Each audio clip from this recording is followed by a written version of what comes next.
दिल्ली का रास्ता उत्तर प्रदेश से होकर के गुजरता है। जी हाँ, ये कहावत राजनीति में काफ़ी पुरानी है कि अगर दिल्ली में सरकार बनानी है, यानी कि केंद्र में सरकार बनानी है, तो उसका रास्ता उत्तर प्रदेश से होकर के गुजरेगा। जी हाँ, वही उत्तर प्रदेश जिसमें 80 लोकसभा सीटें हैं। और यही कहा जाता है कि अगर आपने उत्तर प्रदेश जीत लिया, उत्तर प्रदेश में अगर आपने जो है सीटें ज़्यादा हासिल कर ली, तो आप केंद्र में भी आसानी से सरकार बना लेंगे। इसी बीच उत्तर प्रदेश की राजनीति में इस समय जो है एक काफ़ी ज़्यादा चर्चा हो रही है, और वो चर्चा हो रही है कि आने वाले 48 घंटों के अंदर कौन बनेगा भारतीय जनता पार्टी का अगला प्रदेश अध्यक्ष। जी हाँ, आपको बता दें कि पिछले कई दिनों से चर्चा चल रही थी कि आखिरकार उत्तर प्रदेश को नया भारतीय जनता पार्टी का प्रदेश अध्यक्ष कब मिलेगा। अब जो है ये स्थिति साफ हो चुकी है। 14 दिसंबर दोपहर 1 बजे तक जो है उत्तर प्रदेश भाजपा के नए अध्यक्ष का जो है चयन कर लिया जाएगा। जी हाँ, चुनाव प्रक्रिया जो है प्रदेश अध्यक्ष के लिए उसका औपचारिक ऐलान हो चुका है। केंद्रीय मंत्री पीयूष गोयल जो हैं उनको चुनाव अधिकारी के नाते नियुक्त किया गया है।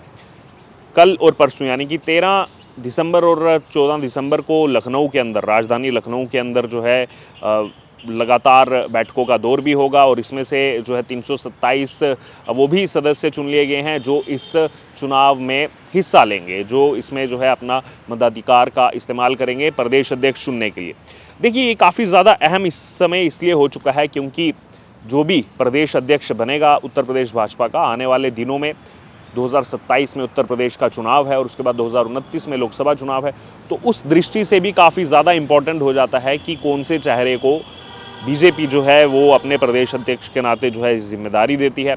क्योंकि आपको बता दें कि उत्तर प्रदेश जो है कई सारे फैक्टर जो हैं भारतीय जनता पार्टी को देखने पड़ेंगे। वहाँ पर दूसरी बार सरकार रिपीट हुई है, किसी भी कीमत पर बीजेपी नहीं चाहेगी कि 2027 में जो है उत्तर प्रदेश को वो गंवाएं, और उसी हिसाब से उसी फैक्टर को 2027 विधानसभा चुनाव को देखते हुए ही कहीं ना कहीं प्रदेश अध्यक्ष का चयन भी होगा। इससे पहले भूपेंद्र चौधरी थे जिन्होंने इस्तीफा दे दिया था जून 2024 में, जब उत्तर प्रदेश के अंदर लोकसभा चुनाव में भारतीय जनता पार्टी को जो है ज़्यादा सीटें प्राप्त नहीं हुई थी। सबसे ज़्यादा सीटें जीत करके समाजवादी पार्टी आई थी, तो नैतिक तौर पर उन्होंने जिम्मेदारी लेते हुए इस्तीफा दे दिया था, और तब से ही लगभग 1.5 वर्ष से ये पद जो है वो खाली है। और अब कई सारे नाम जो हैं वो चर्चा में है। हालांकि आपको ये भी बता दें, जो नाम चर्चा में हैं, और बीजेपी हमेशा से जो है कहीं ना कहीं वो सरप्राइज़ देने में माहिर है। सबसे ज़्यादा नाम अगर चर्चाओं में है तो उसमें साध्वी निरंजन ज्योति का नाम है, उसमें BL वर्मा का नाम जो है निकल करके सामने आ रहा है, दिनेश शर्मा का नाम निकल करके सामने आ रहा है, स्वतंत्र देव सिंह जो एक बार प्रदेश अध्यक्ष रह भी चुके हैं उनका भी नाम चल रहा है, और साथ ही साथ केशव प्रसाद मौर्य का भी नाम चल रहा है। और इस बीच और भी कुछ सरप्राइजिंग नाम हो सकते हैं, उसके बारे में भी चर्चा करेंगे। सबसे पहले अगर बात की जाए BL वर्मा की, तो BL वर्मा OBC समुदाय से आते हैं, तो ये भी कहीं ना कहीं भारतीय जनता पार्टी मद्देनज़र रखेगी, ध्यान में रखेगी कि BL वर्मा का जितना भी जो है पुराना भी उनका एक्सपीरियंस है, तो कहीं ना कहीं ये जिम्मेदारी जो है वो BL वर्मा को सौंपी जा सकती है। हर जगह से ये नाम निकल करके सामने आ रहा है। एक और नाम जो चर्चाओं में चल रहा है वो है साध्वी निरंजन ज्योति का, क्योंकि साध्वी निरंजन ज्योति की अगर बात की जाए तो महिला चेहरा भी हैं, तो महिला अध्यक्ष बना करके बीजेपी जो है, क्योंकि जानती है कि जहाँ जहाँ पर NDA को जीत प्राप्त हो रही है उसमें कहीं ना कहीं एक बहुत बड़ी अगर किसी का अगर रोल रहा है तो वो महिलाओं का है। चाहे अभी हाल ही का बिहार चुनाव हो, बिहार चुनाव में भी हमने यही देखा कि महिलाओं का एक तरफा वोट जो है वो NDA की तरफ जो है NDA के पक्ष में गया। इसलिए ये भी हो सकता है उत्तर प्रदेश में जब पिछला चुनाव हुआ तब भी महिलाओं का भरपूर वोट जो है वो बीजेपी के साथ था, तो इस एस्पेक्ट से हो सकता है कि साध्वी निरंजन ज्योति जो हैं उनको यहाँ पर ये जिम्मेदारी दी जाए। हो सकता है एक साथ आपको जो है भगवाधारी एक तरफ तो हैं ही हैं उत्तर प्रदेश के मुख्यमंत्री योगी आदित्यनाथ, तो उनके साथ एक और भगवाधारी ही आपको जो है भारतीय जनता पार्टी प्रदेश अध्यक्ष की जिम्मेदारी के नाते भी नज़र आ सकती हैं, साध्वी निरंजन ज्योति। जी हाँ, तो यहाँ पर भी क्योंकि सब जानते हैं, चाहे आजकल कहीं पर भी चुनाव हो, उत्तर प्रदेश के मुख्यमंत्री योगी आदित्यनाथ की सबसे ज़्यादा डिमांड रहती है। इस समय जिस प्रकार से उत्तर प्रदेश में वो काम कर रहे हैं उसकी चर्चा ना ही केवल देश भर में, विदेशों में भी होती है। तो इसीलिए किसका जो है यहाँ पर अगर देखा जाए कौन ऐसा प्रदेश अध्यक्ष बनाएगा जिसकी जो है ट्यूनिंग एकदम सही बैठेगी उत्तर प्रदेश के मुख्यमंत्री योगी आदित्यनाथ के साथ, ये भी एक जो है वो फैक्टर देखने वाली बात होगी। केशव प्रसाद मौर्य का भी नाम चल रहा है, डिप्टी CM है। हालांकि ये भी मद्देनज़र रखना होगा कि आने वाले दिनों में बीजेपी के राष्ट्रीय अध्यक्ष का भी चुनाव होगा। भारतीय जनता पार्टी नया राष्ट्रीय अध्यक्ष भी चुनेगी। लेकिन अभी उत्तर प्रदेश की अगर बात करें, यहाँ पर सियासी चर्चा काफ़ी ज़्यादा गर्मा गई है। पश्चिमी उत्तर प्रदेश को भी लगातार जो है रिप्रेजेंट किया जाता है। ये भी हो सकता है कि फिर से भूपेंद्र चौधरी को रिपीट किया जाए। जाट चेहरा है, फिर से जो है उनको जिम्मेदारी दी जा सकती है 2027 विधानसभा चुनावों को देखते हुए। और भी कई संभावित चेहरे हैं। पंकज चौधरी का नाम भी चल रहा है। पंकज चौधरी जो मोदी सरकार में जो है मंत्री भी रह चुके हैं, केंद्र सरकार में, उनका भी नाम जो है काफ़ी ज़्यादा चर्चाओं में है। काफ़ी एक्सपीरियंस नेता है। वहीं पश्चिमी उत्तर प्रदेश की तरफ अगर वापस लौटेंगे तो यहाँ पर एक और नाम हो सकता है, वो नाम है सुनील शर्मा का। जी हाँ, साहिबाबाद को रिप्रेजेंट करते हैं, मंत्री हैं इस समय योगी सरकार में। रीज़न बीइंग ये हो सकता है कि रिकॉर्ड है उनके नाम, सबसे ज़्यादा वोटों से, सबसे ज़्यादा मार्जिन से जीतने का रिकॉर्ड जो है वो सुनील शर्मा के नाम है। साफ छवि, ईमानदार छवि के जो है वो नेता हैं।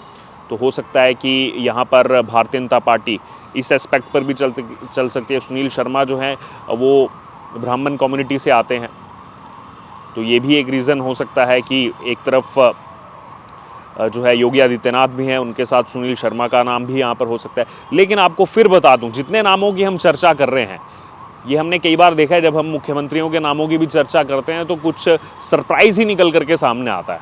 एक ऐसा चेहरा निकल करके सामने आ जाता है जिसके बारे में कोई सोच भी नहीं सकता, जिसके बारे में कहीं चर्चा भी ना हो, जिसका कहीं नाम भी ना हो।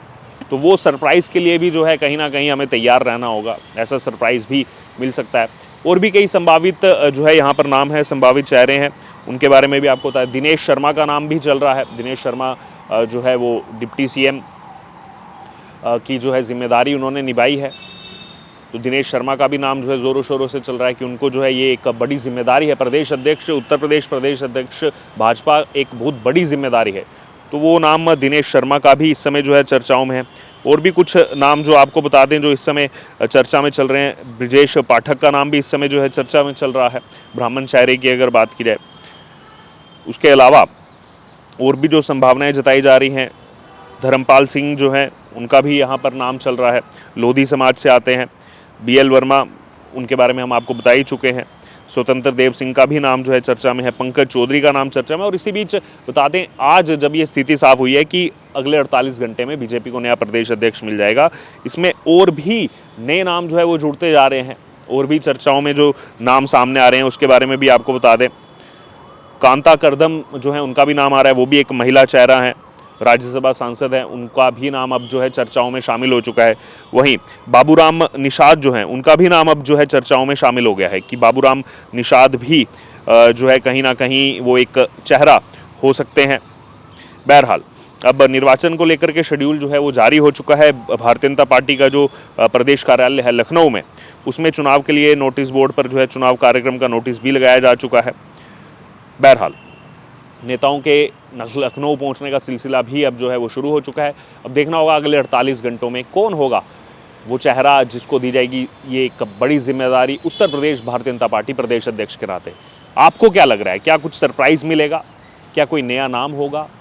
कौन हो सकता है वो नाम जो उत्तर प्रदेश में भाजपा की कमान संभालेगा प्रदेश अध्यक्ष के नाते संगठनात्मक तौर पर? आपके हिसाब से वो क्या नाम है? क्या वो सरप्राइज़ मिलने वाला है या फिर रिपीट हो सकते हैं यहाँ पर भूपेंद्र चौधरी? आपकी इस पर जो है आपका जो नाम संभावित लग रहा है, आप ज़रूर वो हमारे साथ कमेंट बॉक्स में शेयर करें और बने रहें तमाम अपडेट्स के लिए विशेष खबर के साथ। धन्यवाद।